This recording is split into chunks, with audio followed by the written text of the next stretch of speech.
სანდრო რაქვიაშვილი გირჩის წევრი სანდრო მოგესალმებით, მადლობა რომ გვეწვიეთ სტუდიაში. კმაყოფილი ხართ ამ კონფიგურაციით, რომელიც ახლა არის. მოგესალმებით, მაყურებელს მიხარია თქვენთან რო ვართ ახლა პაუზის შემდეგ. არ არის მე მგონი ხა ფაქტობრივად ეს რაც ხდება, აი 4-5-9-25 პარტიების ირგვლივ, მე მგონი ესე თვითლიკვიდაციის რეჟიმში არიან სხვადასხვა ფორმით.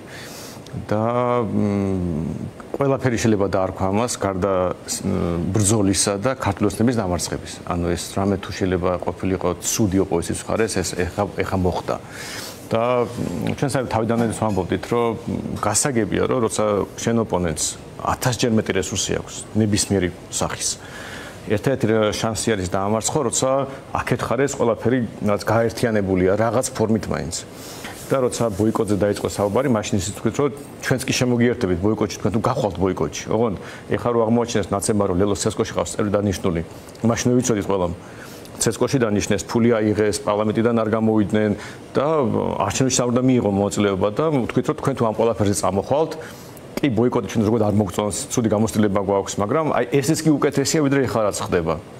მაგრამ ბოიკოტი არ შედგა. მე რო დავინახეთ, რომ ბოიკოტი არ შედგა და ეს ყველაფერი რაღაც არ არის, ასე ვთქვათ, გზა გამარჯვებისკენ, უთხარით, კარგით, რადგან არ დინათ ბოიკოტი, მოდით არჩევნები. ერთიანი კანდიდატი, არაპარტიული, პატრიოტული ადამიანი თბილისში, დიდ ქალაქებში. ავარჩიეთ კიდე რამდენიმე რომ აი საჯარო არ გვეთქვა ისე რომ იქნებ დავიყოლიოთ ვიღაც ხალხი. არასაჯარო და შეგიძლიათ გითხრათ.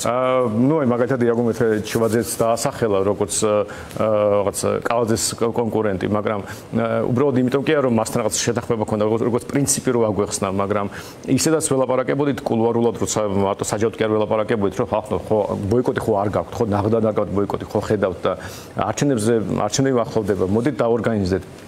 და მე ამაზეც უარი თქვეს. ხო და რომ ამაზეც უარი თქვეს, ჩვენ მივხვდით, რომ ეს ხალხი არ აქვს მნიშვნელობა, შეიძლება ვიღაც ინდივიდუალურად სხვანაირად ფიქრობდეს, მაგრამ ზოგადად ეს პარტიები არ იბრძვიან, რომ ქართული ოცნება დაამარცხონ. ამიტომ რადგან ისინი ტიტანიკზე მიდიან და უნდათ რომ მაინდა-მაინც ჩაძირონ საკუთარი თავი, ჩვენ ახლა ამ თამაში მონაწილეობას არ მივიღებთ. ამიტომ ბუნებრივად ჩვენ რას ნიშნავს არაპირებთ ამ თამაში მონაწილეობის მიღებას, როგორია თქვენი გეგმა, რას აპირებთ? ამიტომ ჩვენ ამ ყველაფერს შეხედეთ მარტივად, რომ ეს არჩევნები ჩვენც არის ჩვენი პარტიის გასაძლიერებლად.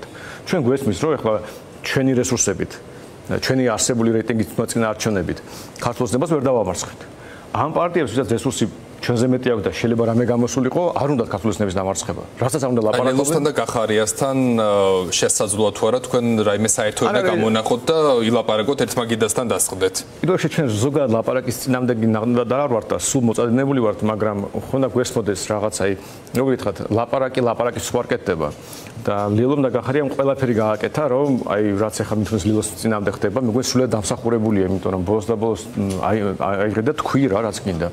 ორი თვე ამბობდი რომ არჩევნებზე არ შეიძლება ლაპარაკი და ქოსების შემოგდებული თემაა და მე აი ეს უცნაურად თან ლიდერები დაგიჭირეს რაღაც აი მეც გამიკვირდებოდა მართლა რომ გითხრათ რომ ეხლა ასე იაგროს ციხეში ჩაესვა და მე თქვა არ შემემჩნია ეს ამბავი და აქ ეთერში მელაპარაკა რაღაც წავსულიყავი ქუთაისში ამოჩელთა შესახვედრა და მელაპარაკა წყლის გაყვანილობაზე მაგალითად ყვებით აი რაღაც არის არაადეკვატურობა ამ ყველაფერში.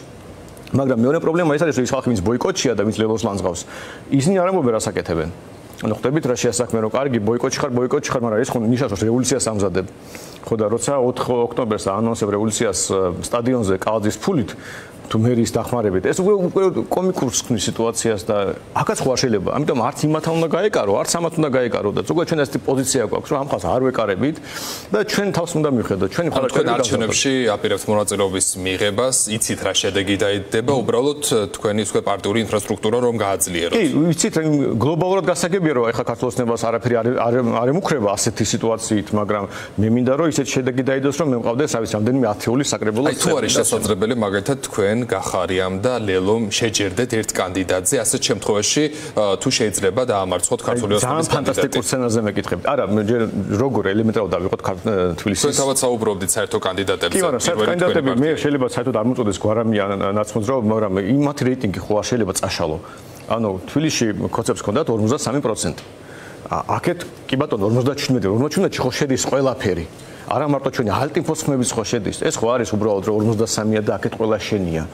და ლელოს და გახარიას ჯამში 20% აქვს. ვფიქრობთ, რომ ნაციონალური მოძრაობის ამორჩეველი არჩევნებზე არ წავა, ის სახში დარჩება, მათ შორის ლელოს ხმას არ მისცემს, გახარიას ხმას. ამიტომ ამბობდი, თავიდან ან გინ ბოიკოტი იყოს, გინ დარჩენები, თუ ქოცების დამარცხება გინდა, რომელიც შენზე 1000-ჯერ მილიარდზე მეტი დახარჯეს ხალხს, ხვდებით?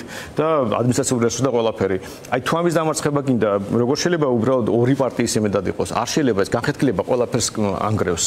და ამიტომ არანაირი შანსი არ არსებობს ლეოს გახარიას გაერთიანების, აი ხა წინა რესპონდენტმა თქვა რომ რაღაცა ქოცებზე მეტი რეიტინგი აქვს, რომ არ ვიცი, საიდან დათვალეს, აი რა არითმეტიკა ასეთი, უბრალოდ თუ ჩვენ გვაქვს 5 და ახლა ბოლო გამკრა 7% ქონდა თბილისში, რაღაცა ნაცების რეიტინგი თბილისზე იყო საუბარი. ხო, თბილისის ჩვენ შედეგი არჩევნებზე 5% ქონდა დაახლოებით და ბოლო გამოკითხებით 7%, მაგრამ ნაცებსაც რაღაც 10%-ამდე ქონდათ, იმას რა ქვია, გვარამიეს ადგილზე გავიდა ნაციონალური მოძრაობა თბილისში. ხო და მათი ხმების ხომ მნიშვნელოვანია, ხვდებით? იმიტომ რომ არ შეიძლება მაშინაც თუ ისინი არ მოვიდნენ, ან ხმა არ მოგცეს, მაშინ არანაირი ერთიანი კანდიდატი არ გაიმარჯვებს. უბრალოდ აი არითმეტიკის საკითხია და ეს უბრალოდ გვერდზე რო გადავდოთ.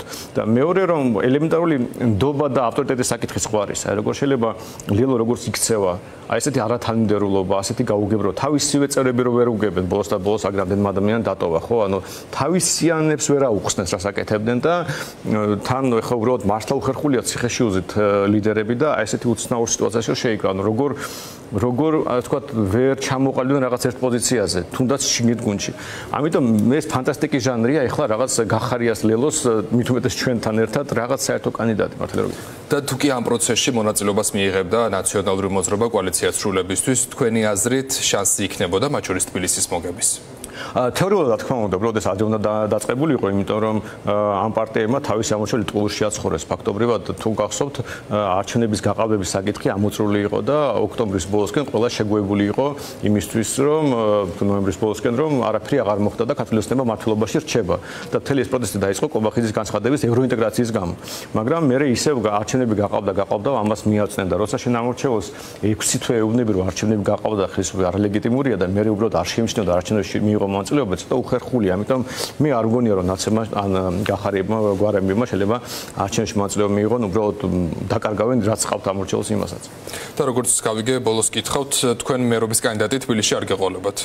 მე არ გამოვიდეს ხამას, მაგრამ ეხა ამაზე ამუშავოთ, ჩვენი პრიორიტეტია საკრებულოში შეიძლება მეტი ადამიანი გავიყოლოთ.